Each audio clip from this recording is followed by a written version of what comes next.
mungkin membantu Bapak Ibu dan Om Tante yang belum bisa mengakses aplikasinya, bisa dipinjamkan terlebih dahulu HP-nya supaya Bapak dan Ibu orang tua bisa mengakses dan melihat aplikasi Geoflex serta laman penelitian pada pagi hari ini. Sebelum memasuki rangkaian presentasi, izinkan saya untuk menjelaskan terlebih dahulu rangkaian pada pagi hari ini.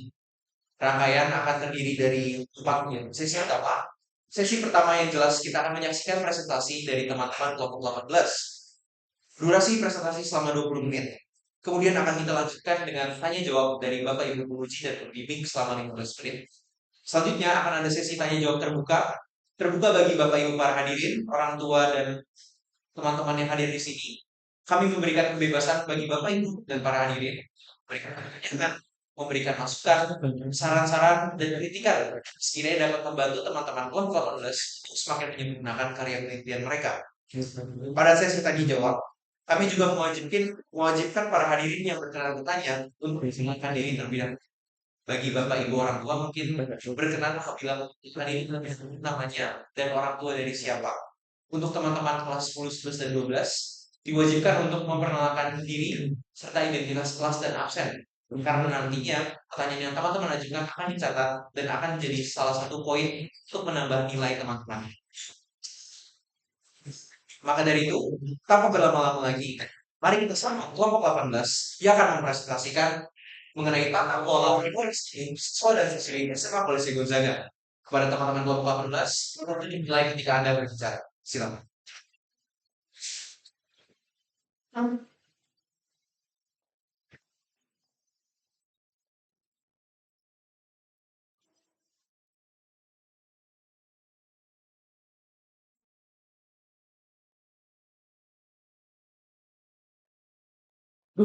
Kok uang saku merupakan salah satu kebutuhan pokok bagi para siswa dan siswi SMA Polisi Gonzaga. Selamat pagi Bapak Ibu Guru Penguji, eh, Bapak Ibu Guru orang tua murid, siswa-siswi SMA Polisi Gonzaga dan teman-teman sekalian. Pagi ini perkenankan kelompok kami, kelompok 18 untuk mempresentasikan hasil karya tulis kami yang berjudul Tata Kelola Uang Saku Siswa-siswi SMA Polisi Gonzaga. Sebelum kami memulai presentasi kami, izinkan kami memperkenalkan diri kami masing-masing terlebih dahulu. Nama saya Johannes Bresitio Santoso. Nama saya Alsis Kevin Setia Pradana. Nama saya Pak Noah Philip Masri. Perilaku konsumtif para siswa dan siswi SMA Polisi Gonzaga dapat sangat amat berpengaruh bagi tata kelola uang saku mereka. Sehingga di sini kami sebagai peneliti menganalisa realita yang terjadi di lingkungan SMA Polisi Gonzaga, khususnya di lingkup para siswa dan siswinya. Uang saku kini menjadi pokok kebutuhan yang sangat krusial bagi para siswa dan siswi SMA Polisi Gonzaga. Dan kini para orang tua murid juga sudah memberikan kebebasan bagi putra dan putrinya untuk mengatur serta mengolah uang saku yang telah diberikan secara mandiri. Hal ini bisa menimbulkan masalah apabila para siswa dan siswi tidak dapat mengatur atau mengelola bahkan atau mengalokasikan uang saku tersebut dengan tidak bijak. SMA Polisi Gonzaga dapat memelankan siswa-siswinya untuk menjadi pribadi yang mandiri dan juga bertanggung jawab atas segala hal yang dimilikinya. Oleh karena itu, kami beranggapan bahwa siswa-siswi SMA Polisi Gonzaga dapat mengalokasikan uang saku mereka dengan bijak. Dari hipotesis dan fenomena yang sudah dijelaskan oleh Johannes Bre, sekarang saya akan membahas mengenai rumusan masalah dari penelitian kami. Pada penelitian kami ini, peneliti mengangkat 3 rumusan masalah. Yang pertama adalah bagaimana siswa tersebut menggunakan uang saku yang diberikan. Lalu, apa pengaruh perilaku konsumtif terhadap uang saku yang mereka miliki. Dan yang terakhir adalah bagaimana siswa mengatur keuangan yang mereka punyai. Lalu selanjutnya saya akan membahas tujuan dari penelitian ini. Tujuannya adalah untuk mengetahui tata kelola uang saku dalam kalangan siswa Polisi Gonzaga serta pengaruh perilaku konsumtif terhadap tata kelola uang saku tersebut. Dalam penelitian ini tentu digunakannya sebuah sampel data untuk memperoleh hasil dan pembahasan. Pada penelitian ini menggunakan metode penelitian kuantitatif, yaitu menggunakan angka dan diagram sebagai hasil dan pembahasan akhir. Jadi dari awal pembuatan penelitian ini, peneliti membuat sebuah kuesioner yang berisi 7 pertanyaan dan disebarkan melalui grup 3 angkatan selama 20 Februari 2025 hingga 3 Maret 2025. Pada rentang 2 minggu ini, peneliti dari 3 angkatan sebanyak 92 responden untuk kami proses. Lalu selanjutnya saya akan membahas tentang teori-teori yang digunakan dalam penelitian ini. Teori pertama ada pengelolaan uang saku. Teori ini dijelaskan oleh Reka Hidayat, di mana dalam pengelolaan uang saku ada beberapa faktor, yaitu faktor internal dan juga faktor eksternal. Faktor internal berasal dari orang itu sendiri, seperti kondisi orangnya dan juga usia. Lalu faktor eksternal seperti bimbingan orang lain seperti orang tua. Lalu teori kedua adalah teori manajemen keuangan. Teori ini dijelaskan oleh Atma Hayat, Hamdini, dan Aliansyah. Teori ini dijelaskan manajemen keuangan sebagai manajemen dana. Lalu yang terakhir pengaruh produktif. Teori ini dijelaskan oleh Darmstadt dan juga Undercock, di mana dalam lingkungan-lingkungan ada pengaruh yang dapat berpengaruh terhadap perilaku positif dalam kalangan masyarakat, seperti lingkungan dan juga kelas sosial yang ada dalam lingkungan tersebut.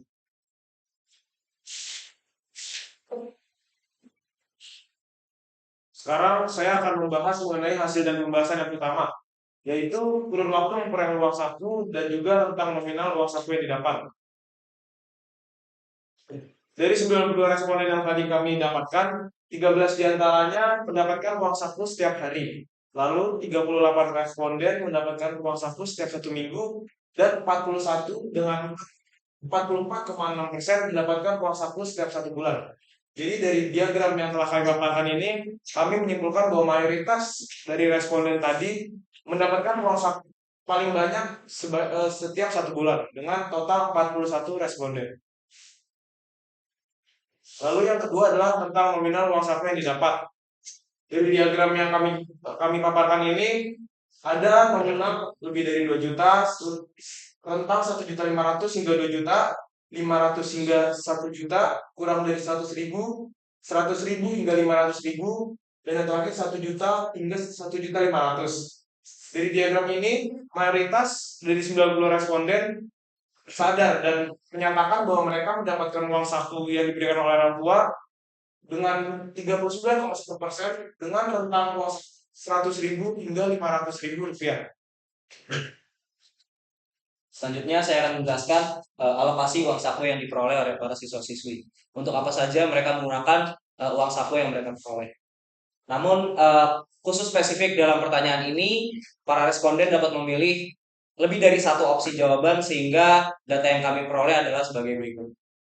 90 responden menggunakan uang saku mereka sebagai untuk kebutuhan konsumsi, 79 untuk kebutuhan transportasi, 49 untuk membeli barang-barang pribadi, 64 responden menggunakan uang saku mereka untuk hiburan, dan 69 responden untuk menabung.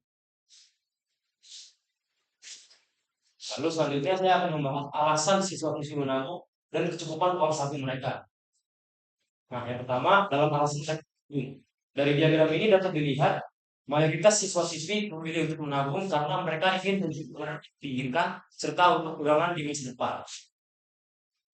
Lalu dalam soal kecukupan uang saku mereka, mayoritas dari siswa-siswi responden mengatakan bahwa uang saku mereka sudah cukup dan hanya 17 orang dari 92 responden mengatakan bahwa uang saku mereka tidak cukup. Lalu untuk berikutnya saya akan membahas tentang alokasi sisa uang saku serta alasan uang saku mereka tidak cukup. Dapat dikatakan dari diagram sebelumnya bahwa mayoritas responden mengatakan bahwa uang mereka sudah cukup. Pada itu yang biru ini adalah kecukupan uang saku mereka. Namun di sini ada beberapa faktor yang membahas kenapa uang saku mereka tidak cukup. Dan faktor utama adalah yang ini yaitu perilaku konsumtif mereka. Hal-hal lain yang dapat mempengaruhi kecukupan uang saku mereka ada transport dan juga yang itu tidak bisa mengelola uang saku mereka dengan bijak. Lalu yang terakhir ada alokasi sisa uang saku mereka yang cukup tadi. Yang mayoritas adalah mereka memilih untuk menabung dari sisa uang saku mereka. Namun mereka juga memilih untuk menghabisi uang saku mereka serta untuk uang saku mereka untuk hiburan diri sendiri.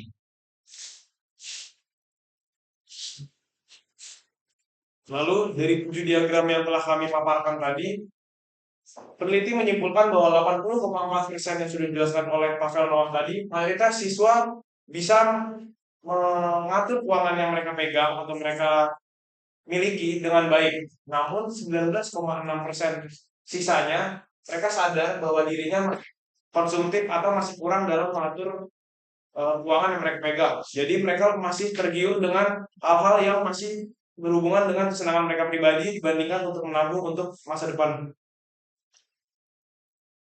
Lalu saran yang diberikan oleh peneliti adalah ada dua hal. Yang pertama, prioritas kebutuhan.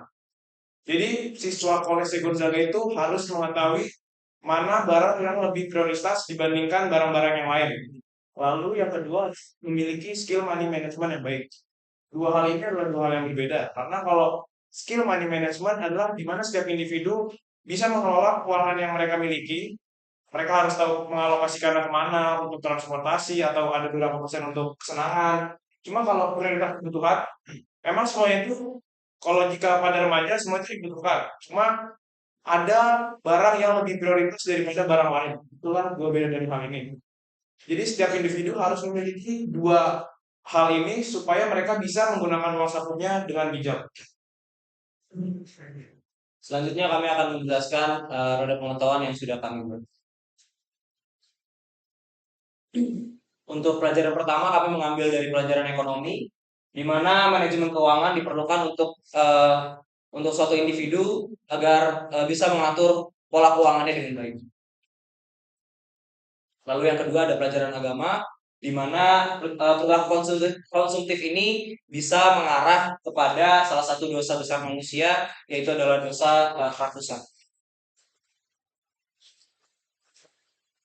Lalu mata pelajaran selanjutnya adalah pelajaran matematika, di mana materi persentase data peneliti gunakan sebagai alat uji peneliti yang misalkan tadi kami mendapatkan 92 responden dari total visioner. Kami menggunakan persentase data untuk mengubah 92 responden itu menjadi chart atau grafik yang tadi kami paparkan di hasil dan pembahasan. Lalu ada pelajaran sosiologi, di mana kelas sosial juga berpengaruh dalam fenomena ini. Misalkan ada kelas atas yang mempengaruhi kelas bawah. Kelas bawah yang kemampuannya hanya di bawah kelas atas bisa saja terpengaruh dari pengaruh kelas atas. Namun karena kebutuhannya lebih sedikit kemampuan lebih sedikit daripada kelas atas, jika ia mengikuti gengsi untuk membeli apa yang dimiliki oleh kelas atas, maka uang saku yang dimiliki kelas bawah itu akan semakin menipis. Itu juga bisa karena skill money management yang belum baik. Lalu yang terakhir ada pelajaran bahasa Indonesia. Pelajaran ini sangat penting karena dalam penulisan karya tulis diperlukan kriteria penilaian, yaitu bahasa formal yang sesuai dengan aturan PUEVI dan juga aturan VYD. Lalu yang terakhir untuk refleksi.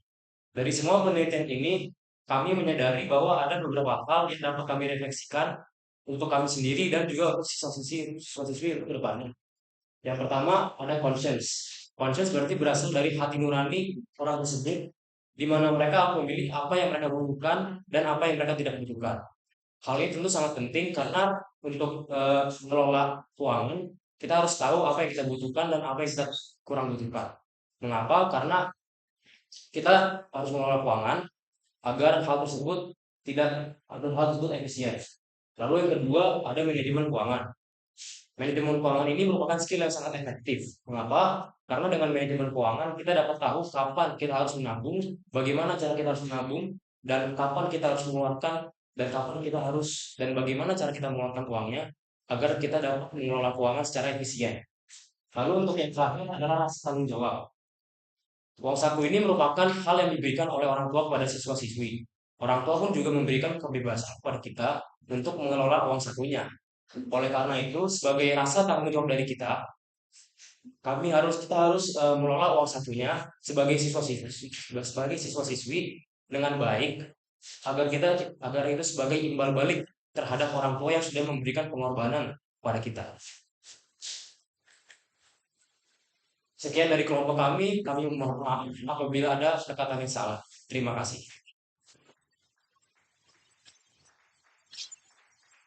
Oke, tepuk tangan kepada teman-teman kelompok 18. Terima kasih teman-teman kelompok 18 atas presentasinya. Masih tersisa waktu 6 menit. Ada yang mau disampaikan lagi atau sudah cukup? Sudah cukup. Sudah cukup. Baik. Selanjutnya mari kita lanjut dengan sesi tanya jawab dari Bapak Ibu penguji dan pembimbing. Maka dari itu, saya memberikan kesempatan pada waktu 15 menit ini bagi Ibu One dan Pak Royce untuk memberikan pertanyaan, masukan dan saran bagi teman-teman kelompok 18. Waktu 15 menit akan dimulai ketika Bapak Ibu hendak berbicara. Terima Silakan. kasih, betul. Oke, sudah lega teman-teman semua di sini, Pavel, Kevin, Grit, lega? Belum begitu. Oke, baik.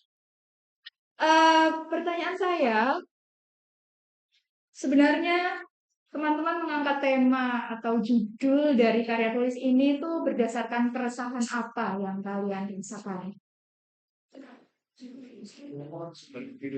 Sebagai individu. Kalau dari saya sendiri, saya pribadi saya mengusulkan tema ini juga berdasarkan pengalaman saya pribadi dulu, karena saya sendiri juga masih belum begitu apik dalam mengelola keuangan, sehingga saya pernah sampai di titik yang saya kewalahan untuk mengatur pemasukan saya gitu. Jadinya saya dan kelompok saya ini melakukan penelitian ini juga sebagai refleksi bagi diri kita masing-masing, agar gimana sih cara ngatur duit yang benar, maksudnya sebagai siswa dan siswi. Kalau dari saya, dulu pas pertama kali penelitian ini dibuat Bu, kami agak susah untuk mencari topik. Saya masih ingat topik pertama itu kalau nggak salah membahas eksamen.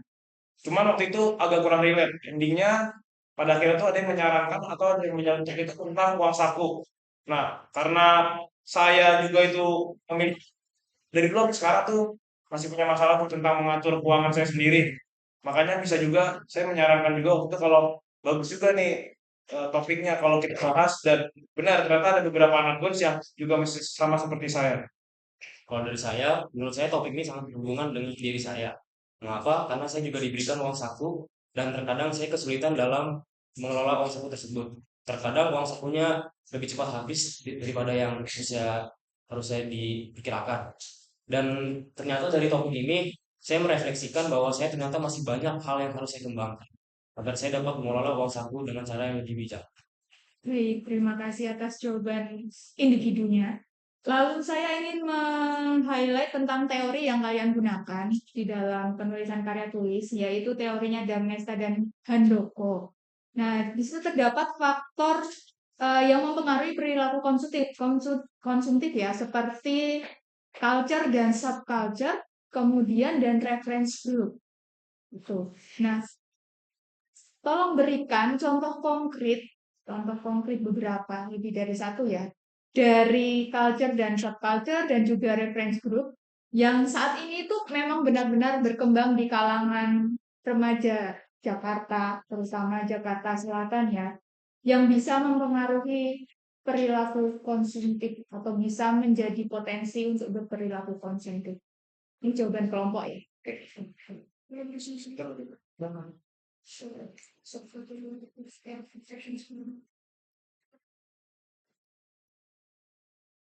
Sambil menunggu teman-teman diskusi, kami juga mengingatkan kembali. Apabila Bapak Ibu ada yang ingin dicek-cek, boleh meminta bantuan kepada teman-teman nanti lihat kembali presentasinya, dan yang dapat secara jelas dapat Bapak Ibu akses di laman aplikasi di Reflex. Jadi apabila Bapak Ibu dari sekarang mau mempersiapkan pertanyaannya atau teman-teman ingin merumuskan pertanyaan dari sekarang, teman-teman bisa menggunakan aplikasi di Reflex untuk melihat-lihat kembali infografis yang nantinya dapat menjadi bahan-bahan pertanyaan. Oke Bu, setelah kami diskusikan, kalau bukti konkret culture dan subculture itu yang sampai sekarang masih terlihat di kalangan Gonzaga ini adalah fashion Bu, yaitu fashion sepatu, yaitu dogmat.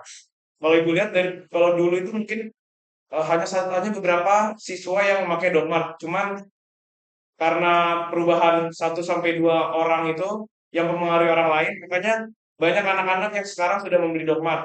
Nah, karena tidak semua siswa-siswi itu satu level, ada beberapa siswi yang kesusahan untuk membeli dogmat atau memang butuh usaha lebih untuk membeli dogmat. Nah, makanya itu adalah faktor luar dari konsumtif itu, Bu.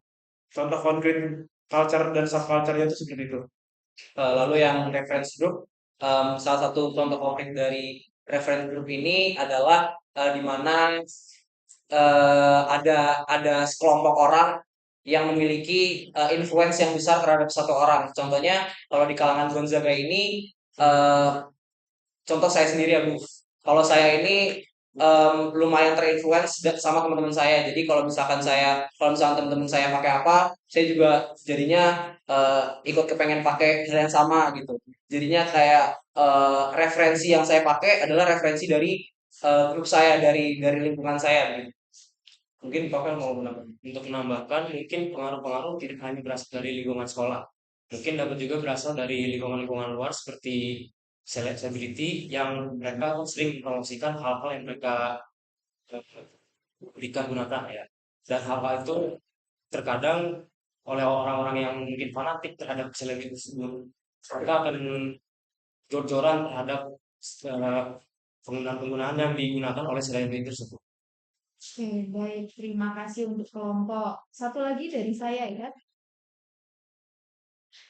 Oke. Setelah mengetahui data yang kalian kumpulkan, berikan langkah konkret. Ini terkait yang dapat direalisasikan agar siswa-siswi SMA Kolese Gonzaga ini memiliki skill money management seperti yang kalian singgung tadi. Oke. Siap. Menurut saya saran yang tadi sudah kami berikan itu menurut saya ada korelasinya Bu. Jadi di mana kalau misalnya kita bisa mengatur skala prioritas itu otomatis kita bisa mengatur pengeluaran dengan baik juga. Jadi saya para siswa dan siswi ini baiknya bisa mengatur skala prioritas di mana bisa tahu apa yang penting dan tidak penting bagi dia sehingga bisa mengatur pola keuangannya gitu. Bisa menambahkan kalau bagi saya sendiri, Bu, hal konkretnya untuk melakukan tadi skill money management bagi orang-orang yang belum itu, kalau bagi saya sendiri itu bisa menahan diri dari website yang kita lihat. Misalkan saya sering melihat website seperti TikTok itu kan banyak Bu, TikTok Shop. Itu kita sebagai kesadaran diri individu itu mungkin bisa lebih menahannya karena jika kita bisa menahannya, karena jika kita ingin membeli suatu barang itu hanya akan sesaat. Cuman kalau kita nanti pada akhirnya kita menahan diri, maka hal itu ya akan terlupakan aja gitu Bu. Kita juga nggak akan terlalu peduli dengan barang itu.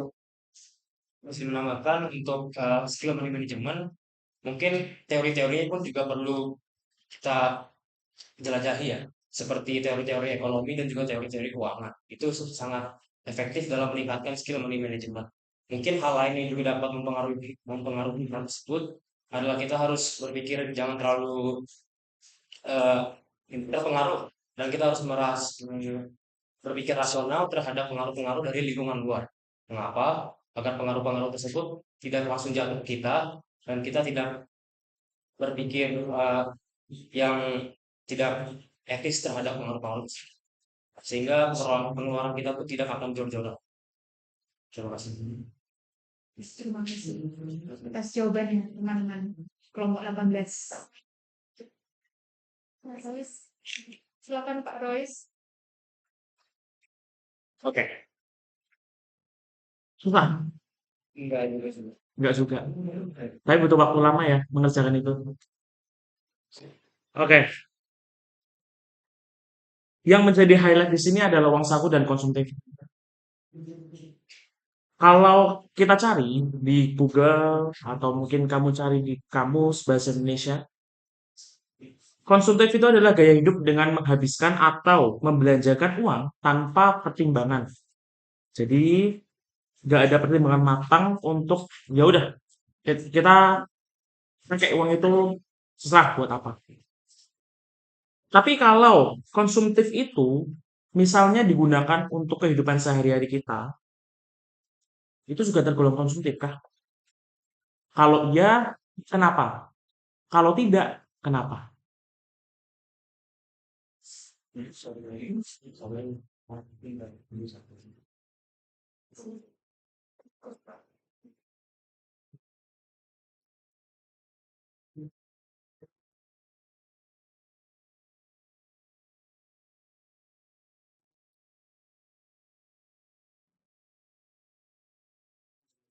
Ya. Untuk pertanyaan tadi, apakah itu konsumtif atau tidak? Hmm. Untuk pertanyaan yang konsumtif sehari-hari, menurut kelompok kami itu tidak. Apa?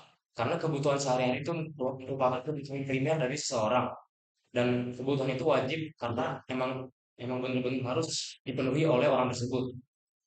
Menurut kami itu tidak konsumtif, karena kalau konsumtif itu yang berlebihan, seperti misalnya tadi eh, dorong terhadap pengaruh-pengaruh yang kayak tadi sepatu dogma dan pengaruh-pengaruh terhadap selebgram.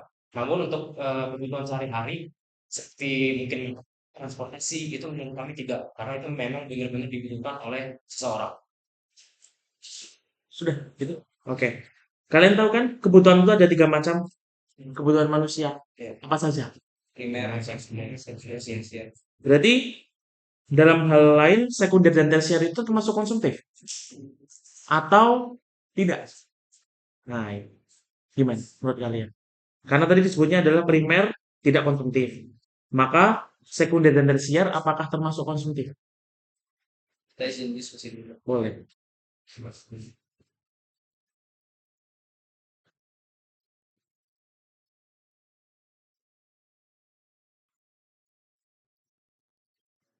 Jangan tunggu mereka yang mencoba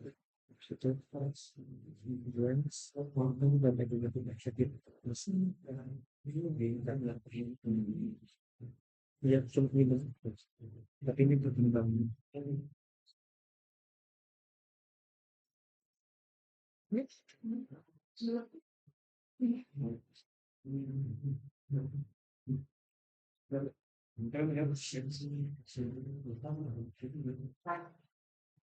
Izin menjawab kalau tersier dan sekunder menurut kelompok kami itu bukan konsumtif, karena konsumtif yang kami maksud itu jika Anda membeli barang tapi tidak ada planning atau hanya kepentingan sesaat.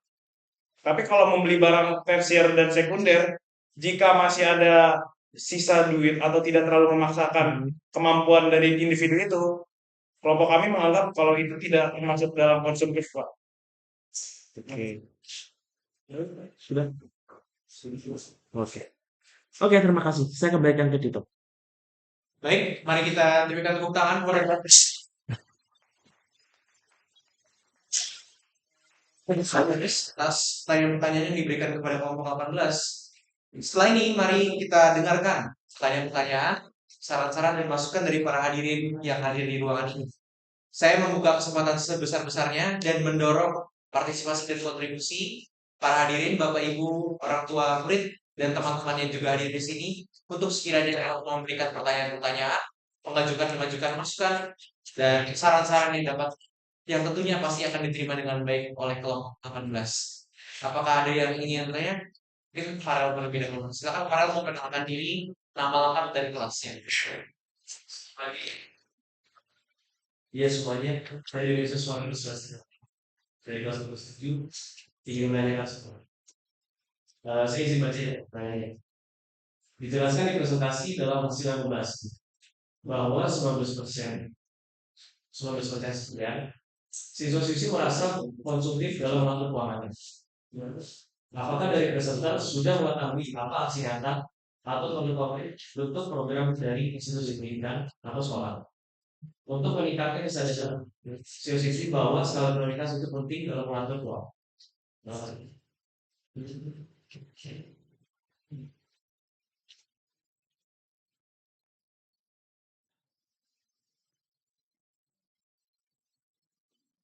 Terima kasih Farel. Mari kita sekarang berikan sedikit waktu untuk teman-teman di depan sebelum menjawab.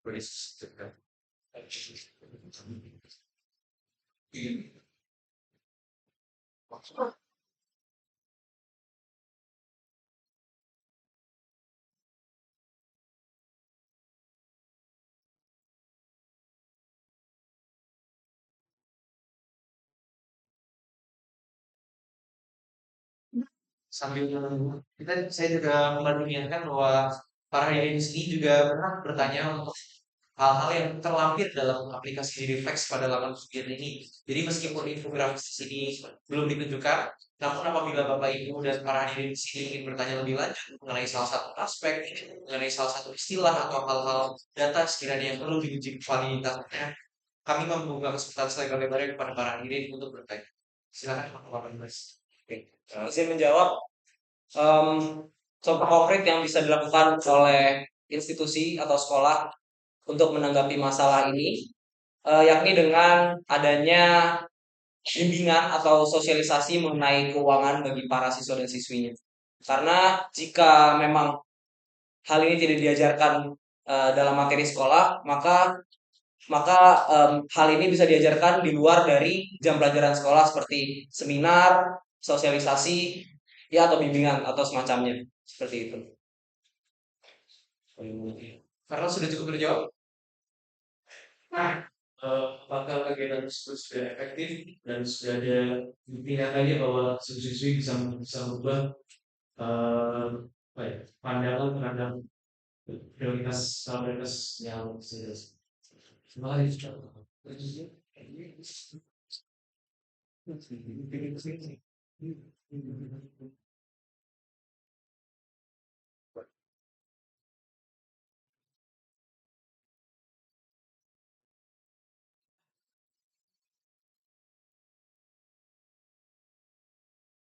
Ingin menjawab untuk pertanyaan file tadi, di sini ada dan dasarnya mayoritas siswa sudah mengatakan bahwa kompetensi mereka sudah cukup.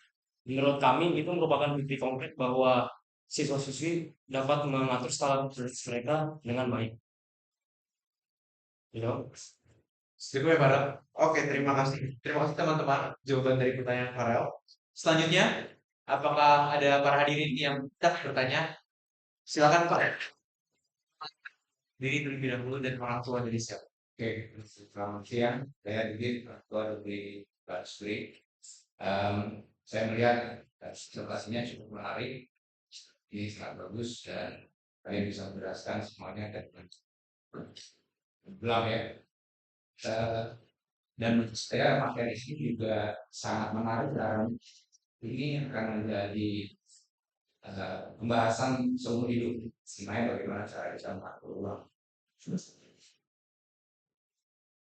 Yang saya mau tanyakan di dalam penelitian ini tadi ada nggak faktor emosi sebagai salah satu penentu kita secara impulsif membeli sesuatu sehingga itu disebut sebagai konsumtif tadi. Gitu. Contohnya misalnya kadang-kadang kita mengatur dan sebagainya. Tiba-tiba kita sebel akan sesuatu emosi, gitu kan?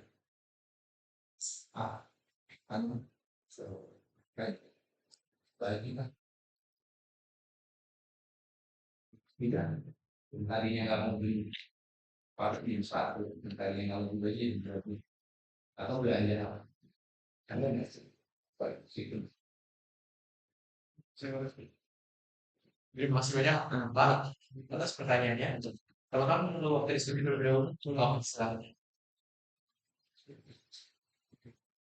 Untuk waktu sesi tanya jawab ini cukup lama para hadirin Bapak Ibu semuanya, kurang lebih 30 menit, masih tersisa 25 menit lagi. Jadi jangan segan-segan bertanya, karena daripada kita diam-diam nanti bingung juga pertama apa ya. Jadi mungkin kalau Bapak Ibu ada saran, ada masukan atau teman-teman tadi sudah ada perwakilan Farel dari kelas 12, berarti ditunggu kehadirannya di teman-teman kelas 11 dan kelas 10. Silakan. Izin menjawab, kalau berdasarkan penelitian kami, memang kami tidak mengarah ke sana. Kita nggak ngulik tentang emosi dan segala macamnya. Namun dari pengamatan kami masing-masing, ya kami menemukan ada beberapa orang yang memang kebahagiaannya itu kalau saat dia beli barang gitu, sehingga perilaku impulsifnya bisa berpengaruh kepada tata kelola keuangannya seperti itu. Sudah. Apakah sudah terjawab, Pak? Jadi artinya penting ya apakah itu sih berpengaruh terhadap pengelolaan. Ya. Baik, terima kasih banyak Pak atas pertanyaan. Terima kasih teman-teman untuk jawabannya. Baik, kembali kita lanjutkan. Apakah ada para hadirin yang hendak bertanya? Sekarang mau bertanya? Jangan lupa memperkenalkan diri dan identitas mas. Oke, semuanya udah Dan saya ingin bertolong kembali ke Faisal.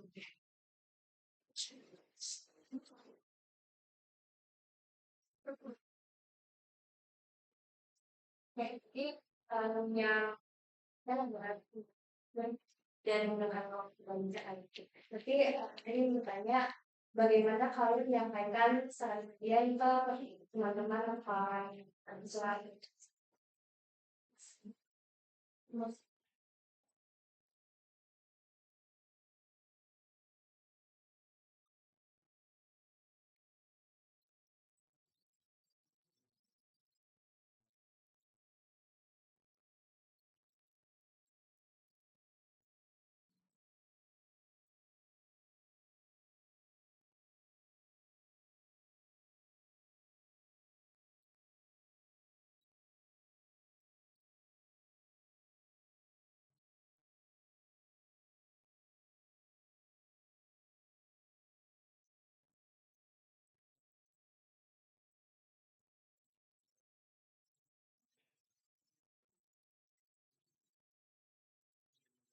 yang tadi mungkin dari diri kita sendiri, bukti konkret yang bisa kita lakukan untuk memberikan saran ini terhadap siswa-siswi adalah dengan memberikan contoh yang baik dan memberikan sosialisasi kepada orang-orang yang lain agar diri mereka sadar atas prioritas kebutuhan mereka.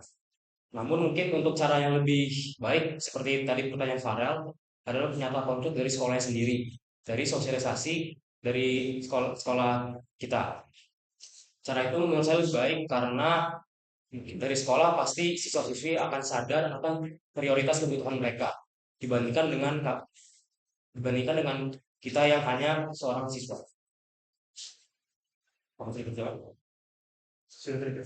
Terima kasih Kara, terima kasih teman-teman. Mari kita lanjutkan dengan pertanyaan selanjutnya. Mungkin teman-teman kelas 10 ada yang ingin bertanya? Ada pertanyaan teman-teman kelas 10? Atau mungkin Bapak Ibu, orang tua, ada yang mau bertanya? Silakan Pak. Mohon memperkenalkan diri terlebih dahulu. Silakan Pak. Tadi ini yang terima kasih untuk tadi. Tadi hipotesa yang kita diuji tadi kan sekolah saya masalah kakak menguji apakah siswa-siswi oleh seluruh daerah dapat mengelola uang sendiri dengan baik dengan gitu ya. Ini bisa dielaborasi lagi. Saya kira yang dimaksud teman-teman memang bisa mengalokasikan uang dengan bijak itu seperti apa? Kalau yang saya bilang tadi kalau nggak salah, semua saya nggak tangkap.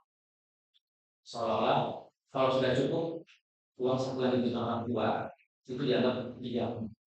Nah ini mungkin siapa tahu teman-teman tidak sebenarnya nggak punya indikator sendiri yang dalam itu apa? Mereka itu potensi itu kan bahwa potensi orang oleh itu yang harus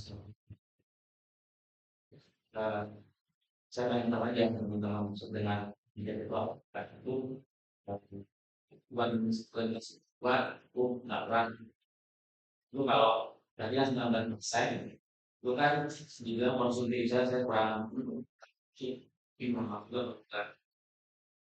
impact dengan penjelasannya makanya yang merasa nggak cukup atau yang merasa konsumsi atau yang nggak cukup itu memahami kategorinya sebagai konsumsi. Nah, ini yang saya ingin tahu lebih apa yang juga itu memang puas dari orang banyak enggak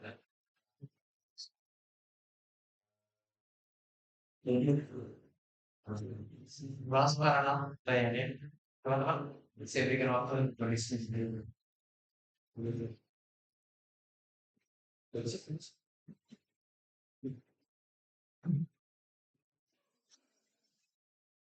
Izin menjawab Pak, untuk pertanyaan yang pertama mengenai kata-kata bijak di hipotesa. Menurut pandangan kami bilang mulai bijak adalah jika berapapun nominal yang diberikan orang tua, mau 100, mau 500 ribu, mau 1 juta per bulan, Jika itu bisa dialokasikan dengan baik oleh siswa, menurut kami itu bijak. Bukan karena 1 juta, berarti orang itu gara-gara duitnya banyak, jadi bisa mengalokasikannya, bisa hemat. Menurut kami, berapapun nominal yang diberikan, itu tidak berpatok dengan alokasi dengan cara memanage uang. Jika memang nih, dia dikasih uang saku besar oleh orang tuanya, 1 juta. Cuma dia tidak bisa cara mengatur keuangan, tidak tahu prioritas kebutuhan. Sama aja berarti akan habis dibandingkan dengan orang yang 100.000 per bulan, 100.000 per minggu. Makasih Pak. Yang kedua, Menjawab pertanyaan yang kedua tadi.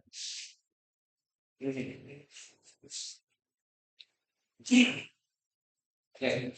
Jadi di sini ada ada 3 kolom di mana ini merupakan gabungan dari 19% yang tadi, di mana 5,4% ini dia merasa tidak cukup karena biaya transport yang terlalu mahal.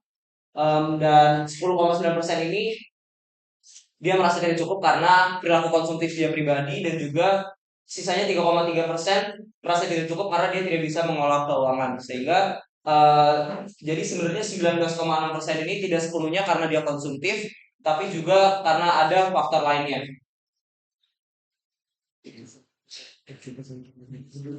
Apakah sudah cukup jawaban? Terima kasih teman-teman atas jawabannya dari Pak Ronald. Kami membuka kembali kesempatan, masih banyak waktunya. Jadi daripada kita berdiam diri, saya mendukung dan mendorong teman-teman supaya dapat ikut berkontribusi dalam tanya jawab ini. Sekiranya ada yang mau ditanyakan, silakan, jangan segan, jangan malu-malu. Ditanyakan saja karena saya yakin pasti teman-teman dari kelompok 18 bisa menjawab dengan baik. Ada teman-teman yang ingin bertanya? Dari kelas 10 tadi belum ada. 10.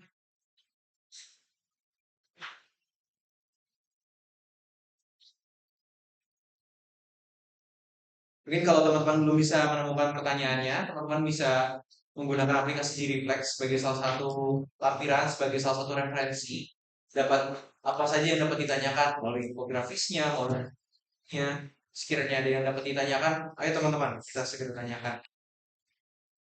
Waktu untuk sesi tanya jawab masih tersisa 17 menit. Namun ini tidak hukum kitab suci, saya tidak memaksa apabila tidak ada pertanyaan lagi. Namun saya mohon sekiranya masih ada 1 atau 2 pertanyaan lagi yang dapat diajukan sebelum kita bisa mulai perlahan-lahan menutup rangkaian presentasi pada pagi hari.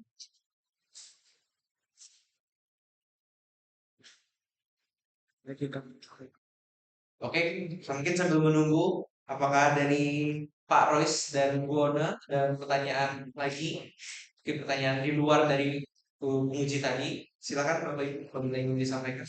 Terima kasih. Oke, kalau untuk menurut kelompok, pencegahan perilaku konsumtif ini merupakan tanggung jawab dari siapa? Apakah dari sekolah atau dari diri kalian sendiri? Menurut kami ini merupakan tanggung jawab dari masing-masing pribadi, karena mau nggak mau dan ya secara general ya uang saku yang diperoleh oleh para siswa-siswi ini digunakannya juga untuk mereka-mereka juga. Jadinya bagaimana mereka bisa mengatur keuangan tersebut, positif dan negatifnya mereka juga yang akan dapat gitu. Izin menambahkan untuk pencegahan perilaku konsumtif ya. Pencegahan perilaku konsumtif kan berasal dari kesadaran diri masing-masing siswa. Oleh karena itu menurut saya itu merupakan hal yang harus dicegahi secara individu, mulai dari sadar saja. Seperti tadi dalam kesimpulan tadi sudah ada 19,6% yang sudah sadar. Dan menurut saya itu bukan hal yang buruk loh. Karena menurut saya itu mereka sudah sadar kalau mereka sudah konsumtif. Dan hal tersebut sangat penting karena dengan sadar pun akan melakukan hal-hal yang dapat mengembangkan skill pengelolaan keuangan. Mau nambahin? Saya sudah menjelaskan bahwa Oh, memang konsumtif itu nggak bisa diurus oleh orang lain. Jadi mau kita sosialisasi dari sekolah. Cuma kalau individu itu tidak mengubah pola pikirnya terhadap keuangan yang mereka sendiri, ya dampak negatifnya akan terkena kepada individu tersebut. Keuangan mereka akan terus berkurang. Jadinya mau gimana pun orang asing tahu, individu itu nggak bisa berubah, tetap harus individu itu. Oke, baik, terima kasih. Lagi deh, saya mau bertanya lagi. Nah, penelitian kalian ini kira-kira berguna nggak untuk masa depan kalian sendiri? Saya izin jawab ya. Ya. Menurut saya ini akan sangat berguna dan sangat bermanfaat bagi saya ke depannya karena mau gimana pun sama kayak yang tadi Papa saya udah bilang ini merupakan pelajaran seumur hidup karena sampai sampai saya tua nanti saya pasti juga akan mengatur keuangan saya. Jadi lebih baik saya belajar sekarang, lebih baik saya gagal sekarang daripada nantinya pada saat tua saya apa namanya terseok-seok seperti itu. Oke, terima kasih Bre. Ada lagi tambahan. Saya dari pilihan ini tuh berguna dan relate bagi kehidupan saya, Bu. Karena jujur di sana ada papa saya itu nggak tahu tentang keuangan saya itu gimana. Maksudnya saya mengalokasikan uang saya itu kemana. Jadi hanya dikasih uang saku, cuma nggak tahu dalam beberapa minggu itu habis gitu, Bu. Jadinya dengan penelitian ini dan sekarang pun saya sudah semakin sadar. Jadi kalau dikasih uang saku oleh ibu, itu udah mulai saya pindahkan ke rekening lainnya dan sisanya ada beberapa persen yang saya memang untuk jajan. Jadi nggak semua yang langsung saya habiskan, tapi ada beberapa yang udah mulai saya tabung. Ya mungkin biar papa tahu tuh bikin laporan tanggung jawab ya. Satunya di mana. Kalau misalnya kayak gitu, itu nggak apa-apa bilang dulu. Nah, anak-anak emang begini. Oke, oke. Kamu menurut saya apa ya? Karena saya sendiri sebelum topik ini diangkat, menurut saya belum terlalu peduli terhadap uang saku saya. Mengapa? Karena saya seringkali masih sering habis dan seringkali saya meminta untuk top up kecepatan dan hal itu membuat kadang saya juga baru sekarang tuh mulai merasa bersalah dan semenjak topik ini diangkat, saya mulai ya lebih rasional lah terhadap pengeluaran-pengeluaran saya. Jadi dengan kesadaran diri saya dan membuat saya ya menjadi lebih pribadi lebih matang terhadap pengeluaran uang saku ini. Oke, baik. Terima kasih. Berarti penelitian kalian ini ya berdasarkan dengan kehidupan kalian sendiri ya. Relate ya. Oke, thank you untuk kelompok. Yuk. Bahkan Oke, sadar akan diri itu penting. Kalian dari tadi belum menyenggol nilai 4C, ya kan? Salah satunya adalah apa? Yang kamu katakan conscience. Oke, itu yang belum kamu tampilkan dari tadi. Padahalnya, lagi-lagi, walaupun tentang diri, itu tentang hati nurani. Gimana kita mau mengelola dan segala macam apa yang kita dapatkan, apa yang kita usahakan, ya itu kan harus dikelola dari diri kita masing-masing. Tapi kalau misalnya nih, saya misalnya saya masih bersekolah dan kalian kan masih bersekolah juga ya. Saya kepengen sesuatu. Dari kecil saya tidak punya itu. Istilahnya inner child, tahu kan? Saya ingin memenuhi inner child saya dengan uang saku yang sudah saya kumpulkan berbulan-bulan, bertahun-tahun, dan itu ternyata bisa langsung menghabiskan blek semua yang sudah saya kumpulkan, yang saya hemat-hemat gitu. Kira-kira itu konsumtif atau bukan? Padahalnya dengan menuruti inner child itu saya jadi wah seneng nih dari yang dulu gue nggak punya gue jadi ini apa namanya punya jadi happy dengan itu. Menurut kalian itu konsumtif atau enggak?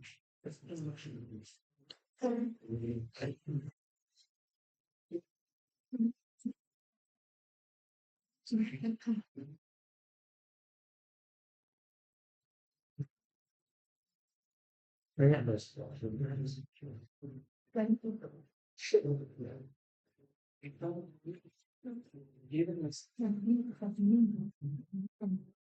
Iya. Tahu Spain. Semua kita akan langsung. Kalau kita bisa tidur ini, kan malam ini kita tidak menjadi Bapak saya izin jawab. Oke.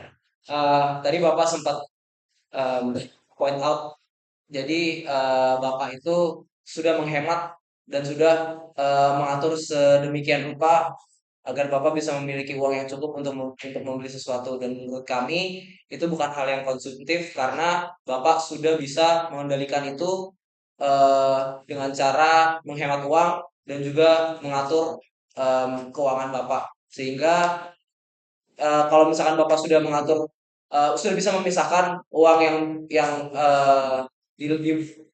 terus dikumpulkan untuk barang yang Bapak mau, dan dipisahkan juga untuk kebutuhan sehari-hari, maka menurut saya itu sudah merupakan pengelolaan uang saku yang bijak dan juga bukan perilaku konsumtif sama sekali. Seperti itu. Oke, berarti pembelian barangnya juga nggak konsumtif. Bisa menambahkan kalau bagi kami tadi Pak, pembahasan itu enggak.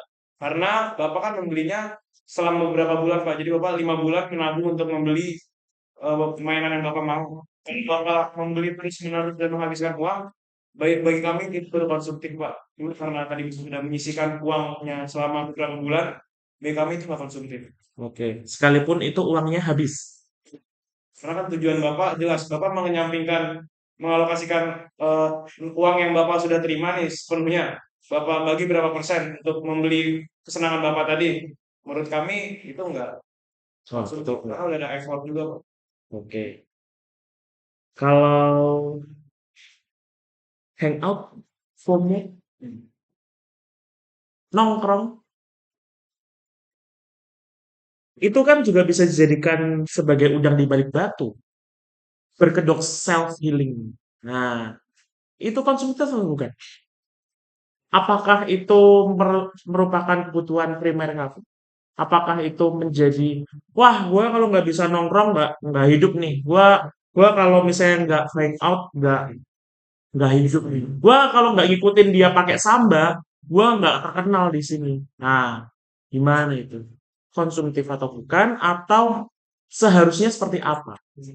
Izin menjawab Pak, menurut kami ini merupakan perilaku yang konsumtif karena belum bisa mengerti skala prioritas yang seharusnya gitu. Karena kalau misalkan satu orang ini punya duit, harusnya dia bisa mengatur dan mengerti skala prioritas apa yang utama, apa yang penting bagi dia. Baru kalau misalkan dia punya uang sisa, bisa dia gunakan untuk nongkrong, untuk kebutuhan kebutuhan tersiernya seperti itu. Nggak, Pak. Izin menambahkan, mungkin untuk seperti Bapak bilang tadi self healing, itu menurut saya dibutuhkan oleh orang-orang. Nah, tapi seperti segala hal di dunia ini, segala hal yang berlebihan itu pasti buruk. Dan menurut saya self healing juga pasti nggak akan terlalu berlebihan, sehingga kita juga harus sadar akan apa yang self healing yang kita butuhkan, sehingga pengelolaan uang kita juga dapat eh, mengikuti self healing yang kita butuhkan secara bijak. Sudah. Oke. Saya kembalikan kepada Dito. Terima kasih, teman-teman. Terima kasih. Pertanyaan dan jawabannya. Waktu sisa 5 menit, saya membuka satu kesempatan terakhir. Ada dua malah. Kalau dua juga nggak apa-apa ini. Baru sekarang keluar. Kevin terlebih dahulu, mohon Fadil yang diri dan absen. Selamat pagi, ini perkenalkan Mas Fadil Ketujuh, Pak. Jadi dari para presentasi yang kalian lakukan kelompok ini, kan kalian juga udah memperoleh data-data tentang tata kelola keuangan yang dilakukan di kalangan anak SMA, terutama di Gulus. Kalian juga punya standar menurut kalian tuh bijaknya mengelola keuangan seperti apa, Mas? Yang pengen saya tanya itu sebenarnya menurut kalian uang kita ini kan sebenarnya asal dari orang tua. Ada pengalaman lebih dari orang tua bagaimana cara untuk mendidik anaknya tentang oke. So, mungkin bisa dari orang tua nanti kira-kira tentang mendidik anak kalian mengelola keuangan itu seperti apa? Jelas.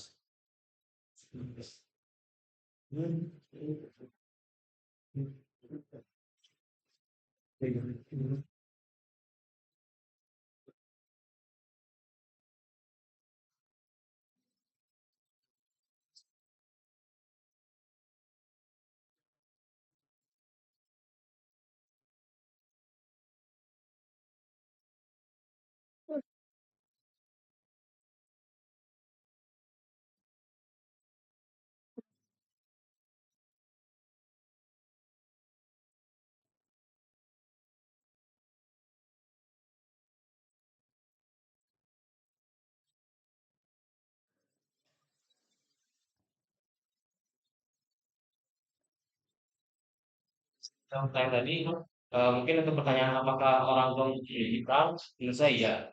Pertama, orang tua pasti mengirimkan nominal pada anak-anaknya sesuai dengan kebutuhan yang anak-anaknya butuhkan. Oleh karena itu, mungkin dari nominal tersebut, orang tua sudah mengkalkulasi apa yang dibutuhkan sehingga anak tersebut juga dapat mengelola uang itu dengan bijak. Tentu semua anak akan berbeda, oleh karena itu maka tadi juga ada tentang nominalnya. Dan itu merupakan salah satu peran orang tua dalam uang saku anak-anak. Untuk tambahan menjawab Kevin, menurut pengalaman pribadi, saya tuh jika diberikan nominal uang saku, saya diajarkan oleh orang tua saya itu mempunyai 2 nomor rekening. Jadi satu ada rekening buat jajan, satu ada tabungan. Jadi kalau dikasih 300.000 untuk jajan, 200-nya bisa ditaruh di tabungan, 100-nya bisa ditaruh di rekening jajan.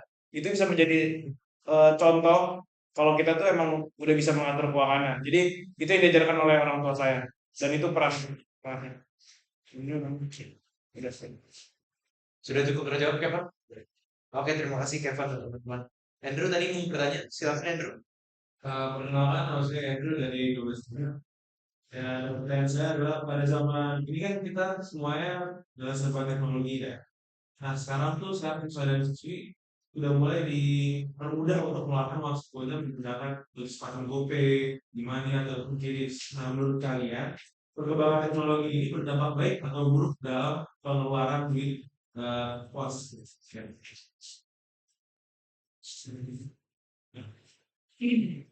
Baik, jadi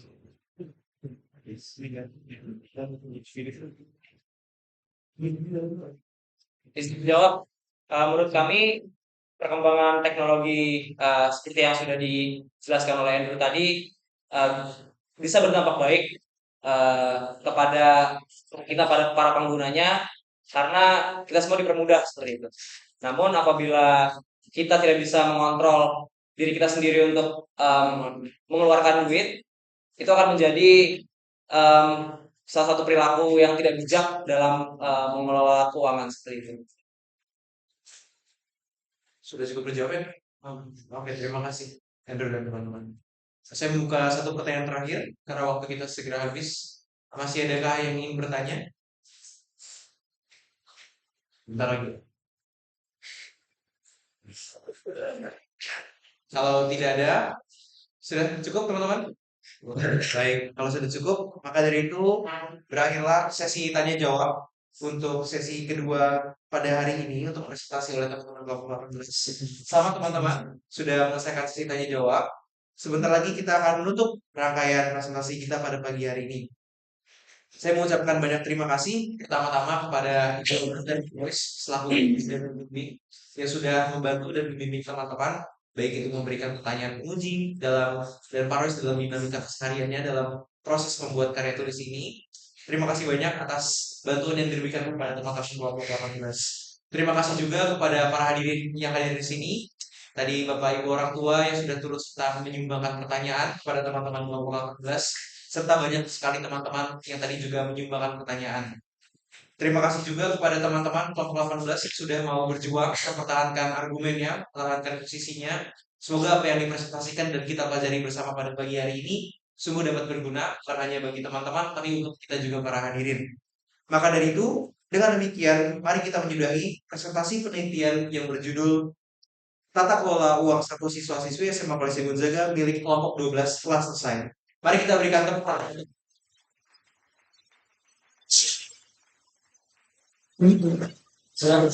Sesi G-Reflex sesi kedua pada hari ini sudah selesai. Saya mengundang pertama-tama untuk Bapak Ibu orang tua wali untuk maju ke depan untuk foto bersama dengan para presenter di depan. Untuk teman-teman kelas 10, 11, 12 yang hadir di sini, jangan lupa mengisi presensi. Apabila namanya tidak ada, mohon bantuannya untuk dituliskan di bawahnya. Baik, mari Bapak Ibu, silakan kita maju ke depan untuk mengambil foto.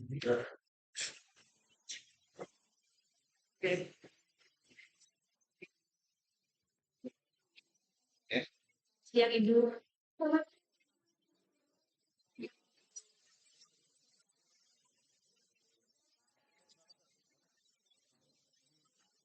Mas,